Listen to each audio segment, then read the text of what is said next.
What is up, everybody? The San Francisco 49ers are 10-4, having defeated the Tennessee Titans 37-24. We're going to be breaking the game down here right now. Let me know what your thoughts are, but I've got good news for 49ers fans out there as what the 49ers showed. We're going to be talking about that throughout the video, so make sure you get your comments in the chat. Let me know what you guys think about the game, what your thoughts are. Look forward to seeing your guys' thoughts in there. But let's start off with Brock Purdy. Brock Purdy comes out of the Cleveland Browns game, and Brock Purdy, he was doing really well with his feet. He wasn't moving the ball down the field as much as some people liked, and I thought that's okay because you know what? Brock Purdy was thrown into wind. It seems like the Niners really thought about how they were going to approach that because of the wind. So, he uses his legs, and everything's great. They go on a bye week. You come back out and you're like, okay, are we going to see a 49ers team that has kind of lost their rhythm, or are we going to see a 49ers team that is in rhythm, in stride, ready to go? And what the Niners did, I'm going to hold on to some of the big points that I want to make for a second here, because I want to make sure people have a chance to hop in there. But what the 49ers did truly was brilliant, and that's the good news in this video that I'm going to be getting to. Brock Purdy, though, man, he ends up going 23 for 30. 295 yards and 3 touchdowns, 0 interceptions, takes a couple of sacks, and has a passer rating of 140.3. Not too bad there. What's up, Joe? Welcome to the stream, man. Good to have you here. Let's see here. It seemed like the refs and the defense were working to keep the Titans in it. Yeah, there were a couple little refs mishaps there. I didn't really feel like it felt to me like the pass from Brock Purdy was an incomplete pass. They call it a fumble. Okay. I'm not going to really make a big deal out of that in this game, but if that happens somewhere else, that's an issue for me. And then the other one that was kind of a head scratcher is the referee not watching the football as it's being kicked off, and Eddie Pinheiro, totally not fair there. The ball falls over. Eddie still kicks it as he's supposed to, which is the safest thing for his legs, and it doesn't work out well. So that was a little bit annoying there. It got a little sloppy in the second half. What's up, Leroy? Absolutely. 6 for 6 on scoring possessions ain't bad. Yeah, for sure. I think the interesting thing for me about that second half. So in the first half, what really like stuck out to me that was big. Okay. I've been tracking this every game. This is one of my favorite things about Kyle Shanahan's offense, right? So first drive, 12 plays, 70 yards, 6 minutes and a touchdown. Second drive, 7 plays, 70 yards, 3 minutes and a touchdown. Third drive on offense, just talking offense here, 14 plays, 50 yards, 6 minutes and 47 seconds and a field goal. Fourth offensive drive, 4 plays, 67 yards, 2 minutes, super fast drive there. Then the opening drive in the second half, 15 plays, 95 yards. Oh, excuse me, second drive in the second half, 15 plays, 95 yards, 9 minutes and 14 seconds. I've actually got the stats up here, so let me pull up the team stats so I can look at the exact time of possession battle, because the Niners had 37 minutes in the time of possession. That's unbelievable. You got to give the Niners some massive credit, the way that they move the ball, the way that they use the clock. Absolutely love that one. Yeah, so let's get to the offense there. I'm seeing a lot of comments already down in there. Very interesting takes on the secondary. We'll get to that when we talk defense. Some folks interested in talking about Ricky Pearsall, for sure. Definitely one of the players to watch from this game. I thought he played pretty well. We saw an improvement there. We saw opportunities for him. But let's start off with just the offense. Let me know how you guys are feeling about the offense. Give me your honest opinion, your honest takes, your fresh takes. The Niners out there, 9 for 15 on third down. Not bad. 6 for 6 to start the game in the first half was not bad as well. They end up having significantly more plays. I noticed that as I was charting. I keep them side by side. So as the offense starts to grow deeper and deeper and deeper, and the defense is so much shorter, it shows you just visually how much of a difference it is. But 292 yards through the air for the 49ers. And then on the ground, interesting kind of there, but matching. I thought Man, I actually thought that they rushed the ball pretty well against us, unfortunately, rushing for 136 yards on only 20 attempts. The Niners had almost double the attempts in order to match that yardage at 138 yards on 38 rushing attempts. Now, a lot of those attempts were garbage attempts, but they count. They count toward the stat sheet, so that's totally fair. Let's get to your comments on this one, your takes on the offense. We still need help and a speed pass rush. Yeah, well, yeah, on the defensive side, for sure. Sorry, I asked an offense question and then I clicked on a defense comment. That's my bad. 140 passer rating ain't bad either. Yeah, for sure. 100% on that one. 4 for 6 from red zone in terms of touchdown ratio there. That's not bad there. Let's see here. Christian McCaffrey, 22 carries for 73 yards and a touchdown. Okay. Brock Purdy had that unbelievable, what was it, 20? I wrote it down. 20. There's a 29-yard pass to Demarcus Robinson. That was big. There's a 38-yard pass to Ricky Pearsall. That was big. They love that crossing route to Ricky Pearsall, don't they? Oh, my goodness. And then that quarterback scramble by Brock Purdy for 26 yards. I immediately looked at my wife and said, did you start Brock Purdy in fantasy? Because he's having a day today. He's having an absolute day. So absolutely love that. CMC and BRJ were solid today. That doesn't show as well, I think. It doesn't show as well in the stat sheet, but I thought they did pretty well. So I'm with you there for sure. Let's go to defense now. Switch it over to defense. How do you guys feel about the defense today? I thought the defense played really well outside of a couple drives. If you could just like knock 2 drives out of there, the defense looks really, really good. But when to open the game on a 3-and-out, that was big. To open the second half on a 3-and-out, that was big. The big change for me, and I'm wondering if you guys saw this too. The Niners really struggled with the screen pass in the first half. And in the second half, the Niners had the screen pass pretty much locked down. Totally locked down. And that was a huge game changer. They destroyed us in the screen in the first half. It seemed like it was a lockdown 10 yards in the screenplays. And then in the second half, it seemed like the thing that they fixed. That being said, it's hard, man. It's hard. You can't be too hard on your safeties for not catching the ball when it's in their hands, you can't be. But like, man, it's hard to watch it. And even if just one of those takeaways goes your way, Mustafa's the harder one to watch. Should have had an interception there. That was like, there's like almost like no excuse kind of missed interception there. I thought Tig Brown's was a little bit harder to catch, but you'd still, he'll walk out of there thinking that he should have caught that ball. So there it is. But thoughts on the defense? Defense got sloppy in the third quarter.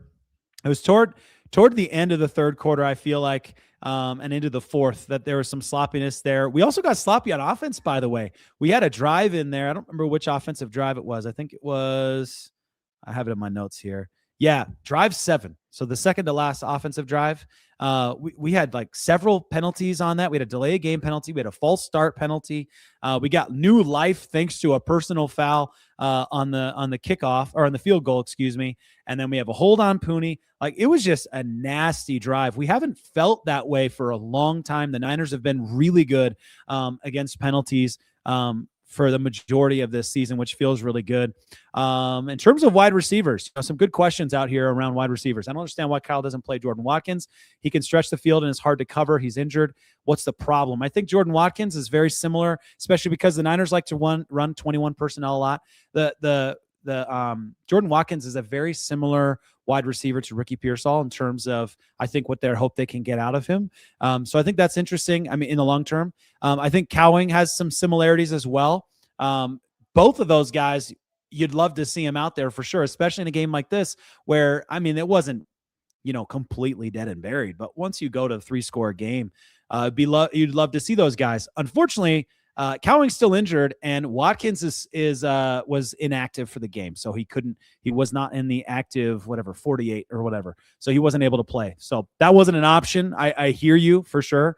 Run blocking needs to improve needs improvement in the second half. I thought run blocking was a little bit rough a lot today. It's interesting. The Niners have had some really big 4th-and-1 stops when the team they're going up against has tried to run it, like the LA Rams, for example. And so I was kind of hoping for one that would kind of like, okay, I can look at the run defense and feel a little bit better about it had they had that 4th and 1 stop, but it ends up being a QB sneak to Cam Ward, and the Niners don't stop it, which is understandable.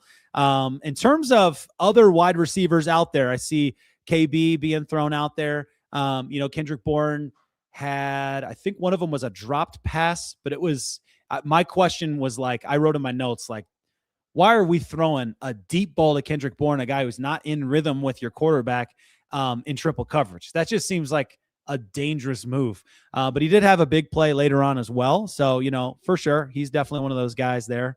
The line got gassed out in the 3rd quarter. Totally fair. Thoughts on special teams, guys? Thoughts on special teams? Let's jump into special teams before we close this one out, because I'm curious what your thoughts are there. When I look at the special teams, I actually, at first, I feel kind of bad about it, like not 100% great. I feel like they started with good field position every drive. I'm looking at drive starts here, and I'm seeing 30s all over the place, 32, 35. We had, of course, one go out of bounds. That goes to the 40. We had a second one go out of bounds, or was that there? Yeah, that was theirs. So several touchbacks too. Like, don't love that. Like, and if that's a decision at later in the game to just do it intentionally, that's fine. Like, I can live with that. If you're just saying like, whatever, we're going to give him a touchback, but it just didn't feel quite as locked in. Eddie Pinheiro, before he gets injured, I feel like he was pretty locked in that 5-yard line, which I think is a good spot to be. And every once in a while, if it goes a little long, okay, you can live with that. But a lot of that had me feeling negative. But then on the flip side, the field goal kicks are good, minus the one that ends up coming back for a penalty. So you get away with it. Field goal kicks were good. I feel like what was the other one? Niners challenging the rule on the field that the runner was in the end zone. That would have been wild had that worked out. It was definitely worth the challenge in this game.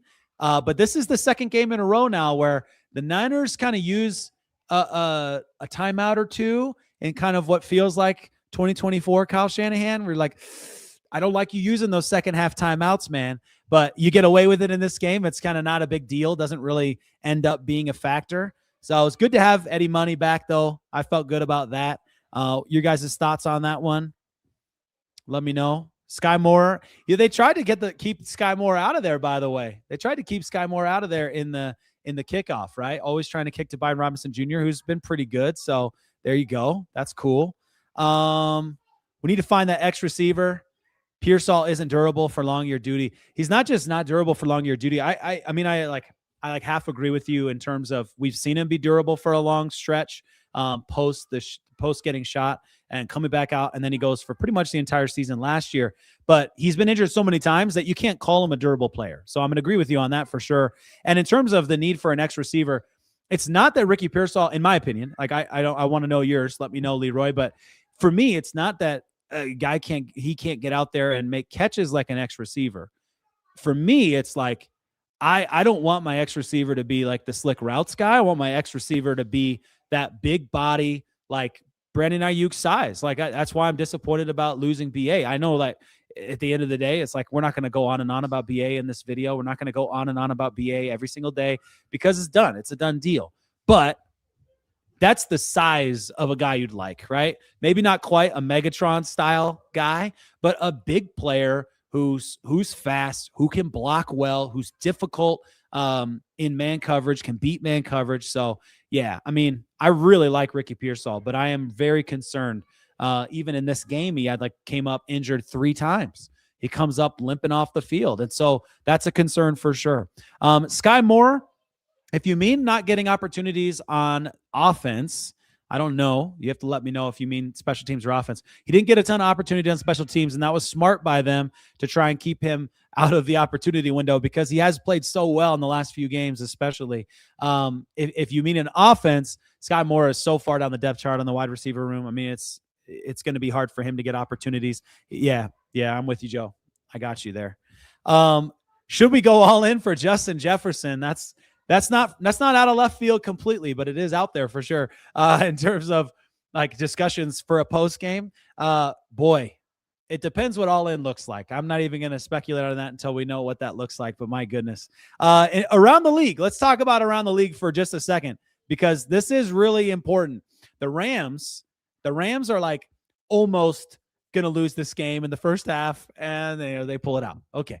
The Seahawks almost going to lose that game, and it feels like, oh my goodness. Now, the good news is the Seahawks still have, I think, 2 more tough games. The Rams still have 1 more tough game, and I'll leave a big question mark on Atlanta. There's no way Atlanta's going to be better than the Lions, but Atlanta did look better this week on Thursday night. So I guess you'll leave that there. But the Rams have Seahawks, and Rams have to play each other next. Seahawks still obviously have to play the 49ers. So there's some tough games left there for both of those teams. And the 49ers have an opportunity to get one over on them. If the Rams win, then a win next week puts you tied up with the Seahawks, which you win over on tiebreaker. And then if the Seahawks win, then that puts you, I think you're still tied. Oh, because it's a division loss, so it would put you over the Rams as well. So there's a good situation here that's brewing for the 49ers. And of course, no one's going to complain about the Chiefs being out. Let's go. Like, love it. Chiefs out. Let's see who else. So any other big games in there? Bills, Patriots. Anyone see the final score for the Broncos game? I got to pull it up real quick. I didn't even see the final score for the Broncos game. So Seattle wins. Denver beats the Green Bay Packers. So that actually helps us in the NFC. I'll take that in terms of seeding and stuff like that. Beat them down. Yeah. So that's it, right? That's all the big games that really matter from today. Yeah. I mean, you guys can let me know your thoughts on that one. Old Man Rivers almost won today. That's an interesting one. Just thinking about what we're facing in the future, does it help or does it hurt that he goes out there and plays today? I'm hoping that he's like, waking up tomorrow, like, what was I thinking? But, we'll have to see. I haven't looked at the stats or anything like that. I was too focused and locked in on the 49ers. So we'll see what that looks like. A question on the seeding there. I can look at the NFC playoff picture. I don't know if they update these things actively. So I have to look at that real quick. Playoff standings. Let's see. Niners at the 6th seed still. Can't believe the NFC South. How embarrassing. So the 49ers are 10-4. Green Bay Packers are 9-4-1. Is that? Yeah, that's updated. So I guess you're still in the 6th seed, to answer your question there. It doesn't really change anything. It was a bummer they both won. I was trying to not get overly excited at halftime when they were both down. I know. I want to watch and see how Rivers played for sure. Dude, I'm going to watch all these games. I got to watch all these games. I go watch the Rams game. I'm going to watch the Seahawks game because the Seahawks gives you Colts and Seahawks. I'd like to see them and get a feel for like what those teams look like because you're playing both of those teams in the next 3 weeks. And then I did watch a little bit of the Green Bay the Chicago Bears game as well. And that's an interesting one. So I don't know how much you can learn from that game from the Chicago Bears. Their defense looked good against Shadur Sanders, but it was because they caught the ball when Shadur threw it to him. And at one point, Jerry Jeudy literally did a handoff to the other team. Said, "Here you go, Chicago Bears, you can have it." So that was an interesting one too there. The bottom line, though, is you have to just keep winning, right? It just comes down to the same thing we say at this time of the year every single year. You go out there and just keep winning. Go beat the Colts, right? Now you got some new data on the team. Philip Rivers played, which does help Kyle Shanahan, does help Robert Saleh, just changes things when you get to watch that quarterback play. Not that Riley Leonard would have been that much better or anything like that. So that's interesting. This could be a fascinating week, man, and it's awesome for the 49ers to get that win today. Let's close it out on that, man. Who is your player of the game? Let me know who you giving a game ball to. I got to give it to Brock Purdy. Christian McCaffrey's a warrior. George Kittle is a warrior. George Kittle had one drop. We'll call it a drop. That's what it was. But George Kittle ends up going for 88 yards. Ricky Pearsall goes 6 receptions for 96 yards. But George Kittle has that touchdown, of course. Juwan Jennings doesn't get asked to do much, but he's doing not quite the Devontae Adams bit over at the Rams right now, but similar in the sense that Puka's their like yardage guy and Devontae Adams is their touchdown guy. And you saw that at Juwan Jennings now another game in a row where he's getting touchdowns. So Juwan Jennings, you got to give him a little bit of love for that. Got to give him a little bit of love. Brock Purdy, though, I think he's a guy I'm giving a game ball to. I thought he played really well. The way he scrambled was unbelievable. He had several scramble passes that I genuinely was like, what? How is he doing that? And why are we letting it happen? What are we doing? So I respect the fact that they felt like they could go after this defense and they could attack this defense and they could fight to extend plays, where against Cleveland, they were not willing to take that risk and they just threw it away. Respect that massively. But dude, it doesn't make you feel good about a quarterback who has been injured many times scrambling the way that he's been scrambling. On that 26-yard run, that feels amazing. Feels electric. Absolutely love it. Let's go. But on that last play there where he scrambles out of the pocket, he ends up getting hit by Jefferson. Like, it just didn't feel very good. It's like, let's not overdo this, right? Let's not overplay our hand in a game that we're winning, that we don't have to. And I go back to what I've been saying all season long now, which is, don't go play hero ball unless you have to play hero ball. At the end of the day, play smart ball until you're required to do otherwise. That's just me. We'll be checking the injury report soon, of course. Kyle Shanahan should be speaking by now, so we should be getting some updates around injuries there. But then tomorrow is the big injury report for sure. That's the one that I think is going to be most interesting. I'm looking still, and there's still no information out on injuries at the moment. So it should be any minute now. But the San Francisco 49ers are on a 4-game winning streak, by the way, guys. Like, hello, let's go. Let's go Niners. 4-game winning streak, 10-4, 4-2 at home, winning in the division, winning in the conference. The San Francisco 49ers are in one heck of a position heading into the playoff push. And this is it right now, baby. It's playoff time now. Every game matters. It's not like win or lose. It's not that much matter, but it's a lot of matter, and it's pretty awesome. And I'm absolutely loving it. Hope you guys are having an absolute blast. Tomorrow, I'll be doing another video, and in tomorrow's video, I'm gonna start a competition. We'll do a little friendly, fun, prediction-based competition. The winner of the competition is gonna be getting a little bit of a gift. We'll call it a gift. I have a gift that I have not been given to by a sponsor. It is because I appreciate you guys, and I want to give you something. So come back for tomorrow. You'll be learning about that little competition that we'll be doing. Plus, we'll be breaking down the injury updates. We'll be breaking down all the news that comes out tomorrow. No doubt about it. Appreciate you guys. I hope you guys have a fantastic rest of your Sunday night. Niners win. Let's go.